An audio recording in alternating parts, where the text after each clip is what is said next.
Good morning. I hope everyone is having a great day. I'm back with another Python practice video breakdown. Today I am on Data in Motion's week for October the 23rd, and this is the easy challenge out of that course. I'll leave the link in the description below in case you guys want to check out some of their courses. Let's go ahead and read the instruction. It first gives a background. It says, often data analysts need to extract specific fields from a list of dictionaries for reporting purposes. And here's the problem statement. It says, given a list of product details, use a function to extract all product names. And it gives us a list of dictionaries so we can test our solution and make sure it's working correctly.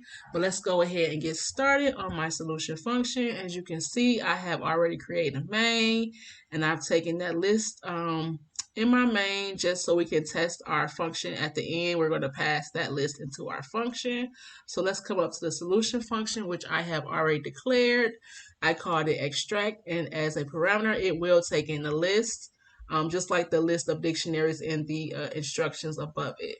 So let's remove this pass and get started with making, first I'm going to make a list to contain each name, and then from there I'm going to loop through the list and print out the name on a separate line. So let's just say names is equal to, and we know this is going to be a list because I'm going to create a list of the names. So for each item or each dictionary inside of that product list, I want to grab the name value. So I'll say for each item, I want the name value. So we want the value of name for the items and products. Well, not products, list, because I passed it in as list. Okay. So what it's going to do is going to grab the name value for each item in the list that is passed into it. So now that we have the names, we can go ahead and do that for loop and print each name on a separate line. So we'll say for the name and names,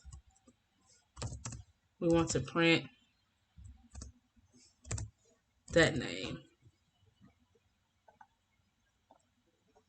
And that should be it for this function. Let's go ahead and run this code and see what we get. So in the console, it's just Python 3, and we feed in that file name. And as you can see, we are for each item getting the actual name. So first is laptop, then we have the keyboard, and then we have the mouse. So this is it for this challenge here. Let me know how you would have went about solving it. Let me know if you have any tips for me, and I'll catch you guys on the next one. Bye-bye.